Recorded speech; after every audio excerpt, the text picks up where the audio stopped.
Bonjour à tous, bienvenue dans cette vidéo où on présente le projet CAP 2030 dévoilé ce mercredi par le président Laurent Léry.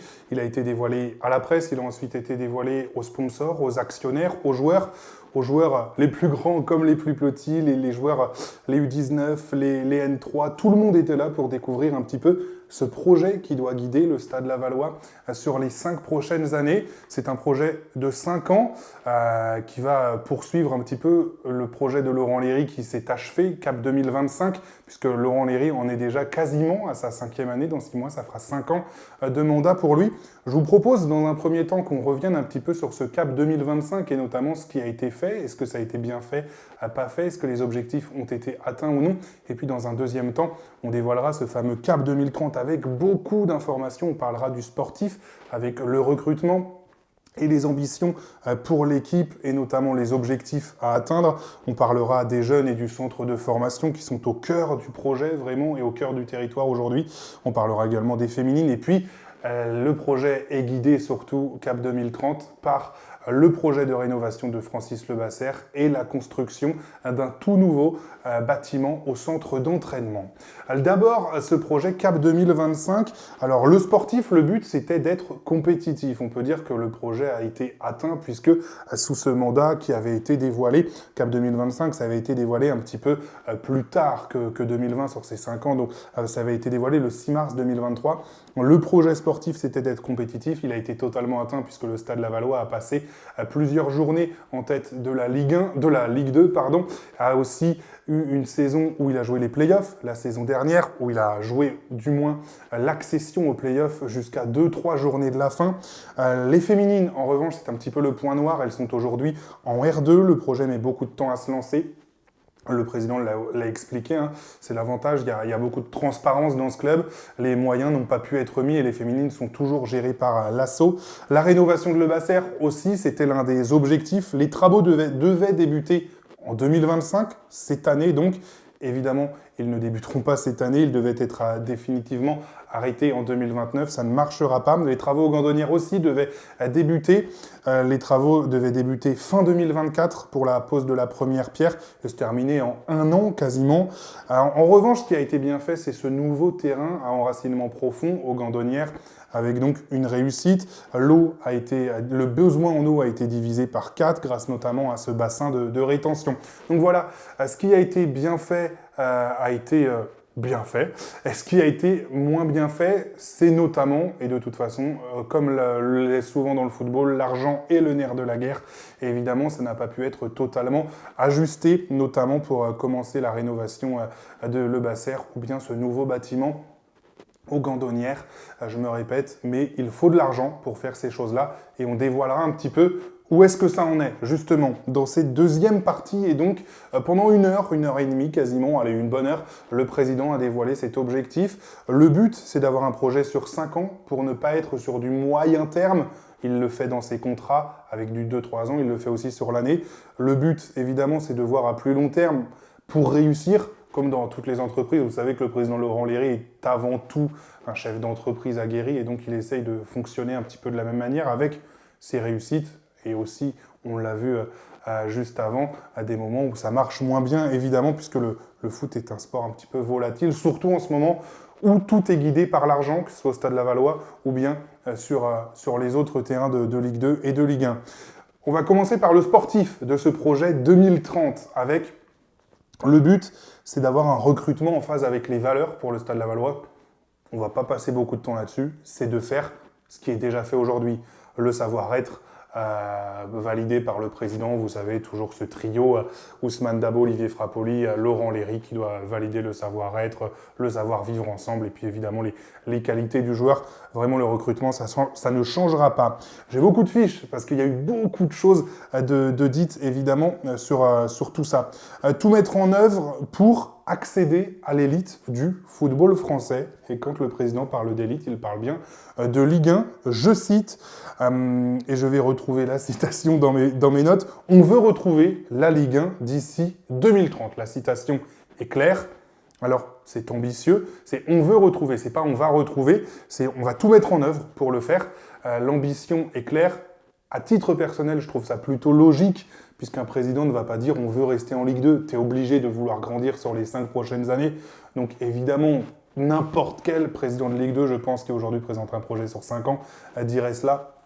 Mais voilà, c'est l'ambition aujourd'hui pour aller plus loin. Il y a aussi d'apporter des moyens supplémentaires. Encore, ça a déjà été largement fait, mais sur le centre des Gandonnières, et on y reviendra, on reste dans le sportif pour le moment. Les jeunes, le centre de formation a rouvert très récemment. Il est homologué depuis 1 an désormais pour tourner vraiment à pleine mesure. Je parle des 1 an où ça a tourné à pleine mesure. Le but, c'est vraiment de garantir dans les championnats U17, U19 et la N3 de jouer dans des championnats nationaux, évidemment pour avoir un niveau de performance plus élevé, pour continuer de former les jeunes avec des bonnes générations qui arrivent, et le Stade Lavallois veut en profiter. Le centre de formation s'est restructuré, il va continuer de le faire avec Alexis Chamaret à la tête du centre de formation qui est arrivé, Gilles Fabien est arrivé à la tête des U19, Sébastien Demazo est toujours l'entraîneur de l'équipe de National 3, et ça permet ce socle de vraiment continuer de former des joueurs. Ça a été une réussite récemment avec Ethan Clavreul qui est arrivé, mais on peut aussi parler d'Owen Kwasi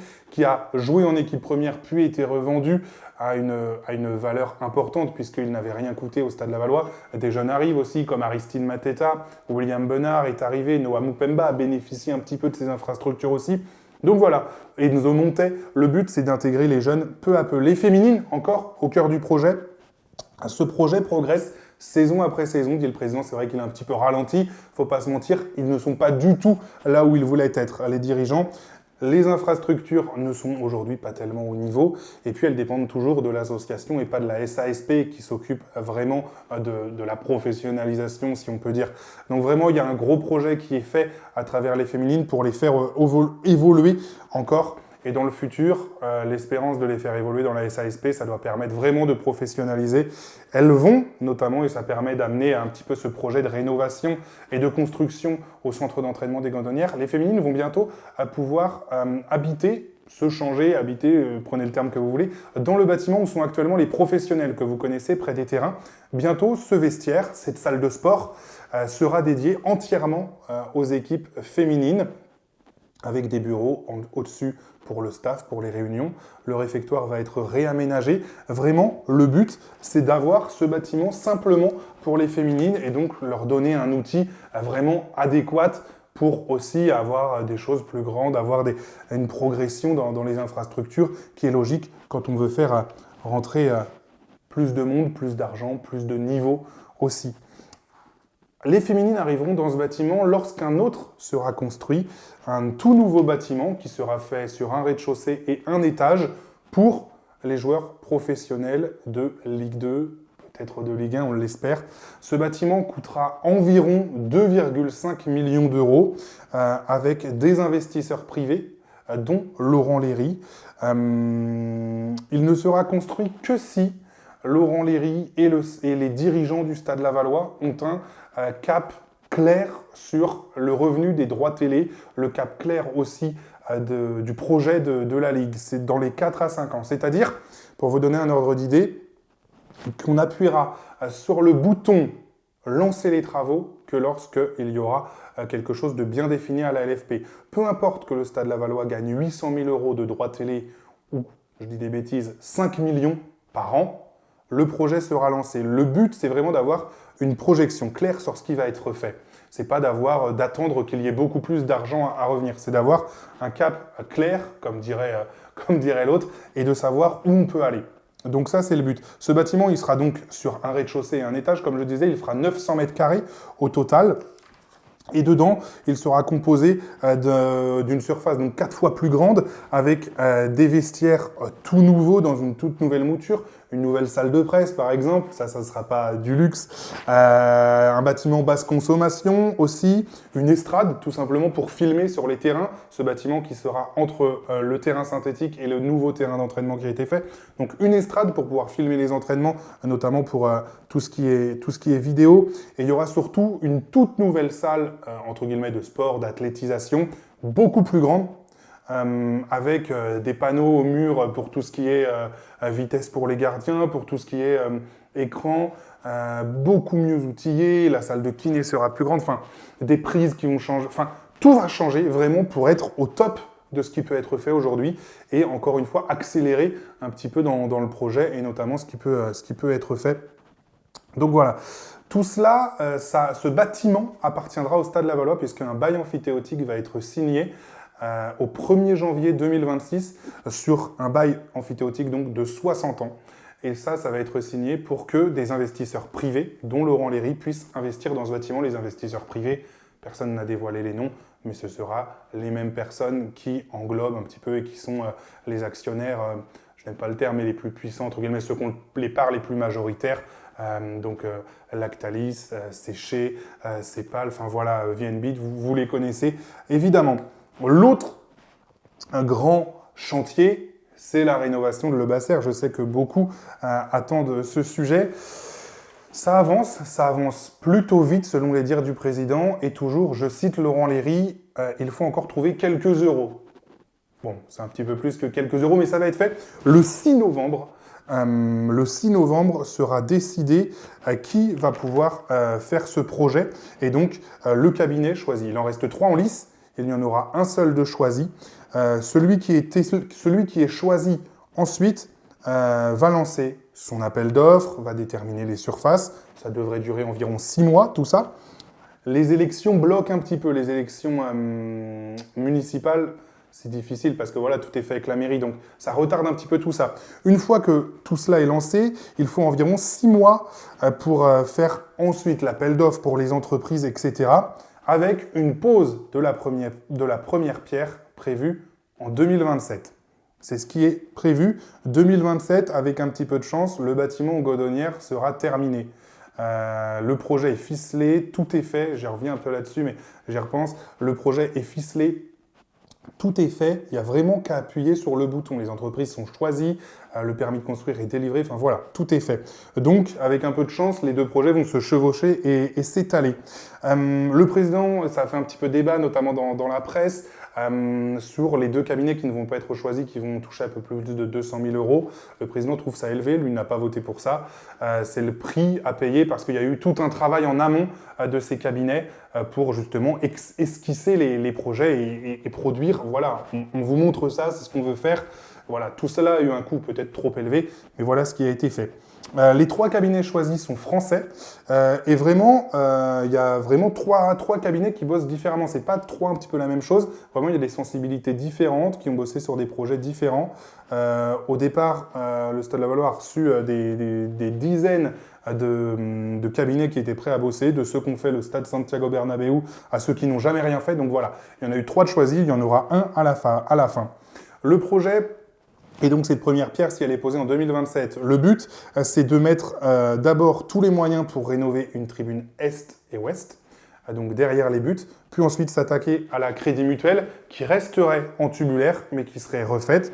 Et ensuite, dans une deuxième phase, parce que le Stade Lavallois continuera de jouer dans son stade malgré les travaux, dans une deuxième phase, on s'attaquera à la tribune dite présidentielle actuelle aujourd'hui, avec 2 solutions, soit la rénovation, soit, et c'est celle qui a la préférence du Stade Lavallois, la totale reconstruction avec du coup 2 nouveaux salons partenaires, de nouvelles places, de nouvelles loges, de nouvelles salles de presse, nouveaux vestiaires, pour encore une fois avoir un stade à dimension Ligue 1. Et c'est ce qui est fait avec un stade autour de 12 500 places. Le but, c'est vraiment d'avoir un stade de dimension Ligue 1. Un stade qui sera au service de la population, puisqu'il y aura différentes choses dedans. Des gens viendront travailler tous les jours. On peut imaginer des cabinets, une supérette, un restaurant. On peut imaginer une pharmacie. Enfin voilà, beaucoup de choses avec des candidats qui se sont déjà manifestés et que le club devrait choisir bientôt. Donc voilà, c'est un outil qui servira toujours. Toute cette partie, un petit peu où il y aura les commerces et différentes choses, va être payé par une société privée qui devrait ressembler un petit peu à la même société qui est celle qui va payer le nouveau bâtiment au centre d'entraînement. Encore une fois, les noms n'ont pas été dévoilés. Laurent Léry, via ses sociétés privées et quelques investisseurs, vont y mettre leur argent. Donc tout ce demi-cercle, on va dire, où sont ces entreprises, ces espaces de vie, seront payés par cette société privée. Et puis le cœur du stade. Ça, ce sera l'agglo. Le coût se compte en dizaines de millions. Il n'a pas été encore chiffré exactement et de toute façon, le montant n'a pas filtré. On ne veut pas le dire pour le moment, mais ça devrait se compter en dizaines de millions. Le cœur du stade, la pelouse, évidemment, où se déroule le spectacle. Là, on va refaire la pelouse dès l'été prochain, à l'été 2026. La pelouse sera faite avec la même société qui a bossé pour les Gandonnières, mais une pelouse un petit peu plus spéciale. Ce sera une pelouse hybride sur du liège, avec l'eau qui pourra être retenue. Encore une fois, au lieu d'avoir 18 mm d'eau qui retombe, on en aura 180 mm qui retombent, donc 10 fois plus de récolte d'eau, de récupérer. Ce qui veut dire aussi que le terrain a besoin de beaucoup plus d'eau. Donc en fait, il y aura une membrane en dessous qui retiendra l'eau et on pourra jauger l'eau ou pas s'il y a besoin pour le terrain. Le trop-plein partira dans le bassin de rétention que vous voyez tous derrière le stade. Et comme ça, tout cela sera en circuit fermé. Donc pour Francis Lebasseur, avec l'espoir de commencer les travaux en 2027 et surtout l'espoir de les terminer en 2030. Le projet, c'est aussi les supporters qui sont au cœur du projet. Alors là, je vais vraiment lire ce qui a été écrit pour ne pas me tromper. Mais vraiment, alors les socios sont un cas un petit peu à part, ils feront toujours partie du projet. Le Laval Crew, les Gotans et les Medwana Boys, vraiment, ils veulent les inclure, écrire l'histoire, je lis encore, écrire notre histoire dans le respect des valeurs portées par le projet CAP 30. Et évidemment, les socios, eux aussi, sont mis avec ça. Donc vraiment, tout le monde au cœur du projet, c'est le but de ce CAP 30. Et enfin, les petits soucis économiques avec Laurent Léry, que je vous propose d'écouter tout de suite, qui parle un petit peu des relations tendues dans le foot français, ou pas, selon lui. Justement, lui, il veut dialoguer, aller chercher le dialogue, faire avancer les choses, réunir tout le monde autour d'un projet. Je vous mets l'extrait tout de suite. Depuis que je suis président, depuis 2021, j'ai constaté que dans nos instances, on manquait de projets. On avait des objectifs, de gagner la Coupe du Monde, de finir premier dans tel championnat, de participer à la Ligue des Champions. Ok, mais c'est quoi le projet de fond qui vont nous permettre d'y arriver? Et en fait, on connaît beaucoup de déboires depuis un petit moment, parce que le projet à 5 ans dans la projection, comment on veut y arriver, quelle offre pour le football français on a besoin de mettre en œuvre, ce projet-là n'existe pas. Et je le réclame, et je pense qu'on va y arriver à un moment donné, mais il faut qu'on prenne conscience de ça. Et en fait, au Stade Lavallois, à notre niveau, dans notre territoire, c'est ce que je souhaite mettre en œuvre, avoir bien sûr des objectifs, mais dans un projet. Et je pense qu'on n'a aucune chance d'arriver à l'objectif si on n'a pas de projet. Par contre, si on a un projet, on a une chance, c'est pas sûr, mais on a une chance d'y arriver. Voilà le sujet. Le développement du Stade Lavallois, des projets que vous avez évoqués, il passe forcément par un foot français un peu plus stable et des dirigeants qui comprennent. Évidemment, ça fait partie aussi des problématiques. Et vous parlez de ce centre indoor, on a le permis de construire qui est déjà en place depuis 6 mois. On a fait tous les appels d'offres, on n'a plus qu'à appuyer sur le bouton. Mais j'ai souhaité attendre, parce que j'attends cette fameuse réforme du football. Aujourd'hui, on est dans l'incertitude des revenus à 50% quasiment de notre budget. Donc on peut pas investir si au-dessus de nous dans les instances, on n'est pas rassuré par justement un projet qui soit stable. Vous appelez à la réunion des présidents, vous disiez un séminaire. Bien sûr, je pense que je suis pas le seul. Je crois qu'on est plusieurs présidents à réclamer justement ce rassemblement. On a beaucoup lu dans la presse, et d'ailleurs ça passe beaucoup par la presse et pas assez par les présidents. Cette réforme qui est contestée, qui est approuvée. Réunissons-nous, les 36 présidents de Ligue 1, Ligue 2. Regardons le détail véritable de cette réforme et sortons de ce séminaire avec une fumée blanche pour dire ok, on a compris, voilà ce qu'on va faire. Et ça, on l'écrit et à partir de là, on le suit. Tout simplement. C'est pas plus compliqué que ça. Et est-ce qu'il y a des points quand même très clés sur cette réforme où vous avez vraiment besoin de réponses ? Les points clés, c'est, vous savez très bien, aujourd'hui, on a remis en cause le fonctionnement de la LFP. Donc ça, moi, je fais partie de ces gens qui sont d'accord pour remettre les choses en cause. Le président Diallo, avec la ministre des Sports et la PPL des sénateurs Savin et Lafont, ont créé, ont souhaité mettre en place une réforme détaillée. Elle s'applique d'ailleurs non pas seulement au football, mais à tous les sports professionnels. C'est ça qu'il faut rappeler. Et donc, il s'agit après, il y a un cadre. Et puis, quand le cadre il est voté, il y a les appartements dans le cadre. Et c'est dans les appartements qu'il faut qu'on s'entende.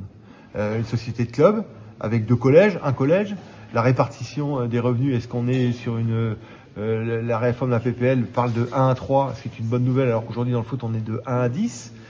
Conseil de surveillance, un directoire, qui est-ce qu'on met à l'intérieur. Enfin voilà, tous ces petits sujets-là. Et qu'est-ce qu'on veut au-delà de cette réforme pour le football français? Est-ce qu'on veut continuer de former? Est-ce qu'on veut garder nos joueurs sur l'Hexagone? Quel lobbying on peut faire sur la fiscalité, sur tous ces sujets-là? Je crois qu'il faut qu'on ait une offre et un projet précis qu'on doit porter et qu'on ne soit pas les uns contre les autres, mais tous ensemble pour porter des vrais sujets. Vous avez déjà dit à Vincent Labrune? Bien sûr. Je l'ai dit à Philippe Diallo, j'ai dit à Vincent Labrune. Qui vous répond? Et ils me répondent pas, on n'est pas dans le conflit. Je pense que tout le monde a pris ça à bras le corps et on en a pris conscience. Et c'est par ce sujet-là qu'on sortira par le haut de ce formidable pays du football qu'est la France. Et je crois qu'on l'a un petit peu abîmé. Mais rien n'est jamais trop tard pour redresser la situation. Et donc, le but, c'est de réfléchir à un modèle plus pérenne pour le Stade Lavallois dans le futur, à dépendre un petit peu moins des droits télé, puisqu'aujourd'hui, le Stade Lavallois peut dépendre des droits télé, peut les avoir comme ne pas les avoir, donc c'est de l'argent à aller chercher. C'est un budget à ficeler, un budget qui peut varier d'une saison à l'autre. C'est donc hyper dangereux. Donc, le Stade Lavallois veut chercher d'autres choses pour mieux avancer. Voilà un petit peu sur ce cap 2030. N'hésitez pas à me poser vos questions, soit en commentaire, soit sur Twitter, soit en live Twitch. Après tous les matchs, on peut en débattre. Voilà, il y a beaucoup de choses qui ont été dites. J'espère avoir été le plus clair possible, avoir dit le plus de choses possible. Mais donc, à retenir en 2030, 3 axes principaux. Viser l'élite, essayer de se donner les moyens pour viser la Ligue 1 d'ici 2030, avoir rénové le Basser d'ici 2030 et avoir construit le bâtiment aux Gandonnières qui accueillera les pros dans un outil fonctionnel ultra moderne d'ici 2030. Merci à tous d'avoir écouté cette vidéo. N'hésitez pas à lâcher un petit pouce, ça aide toujours évidemment pour me soutenir dans ce projet. Et puis n'hésitez pas à commenter, à partager, voilà, à discuter autour de vous et continuer à en discuter tous ensemble. Et évidemment, le cœur du projet, c'est toujours souriez, c'est du foot, c'est Laval. Ça ne sourit pas énormément en ce moment sur le terrain. On espère que ça va s'améliorer avec ce match à venir dès le Red Star. Merci à tous de m'avoir suivi. Bonne soirée, bonne journée ou bonne matinée à tous. Salut!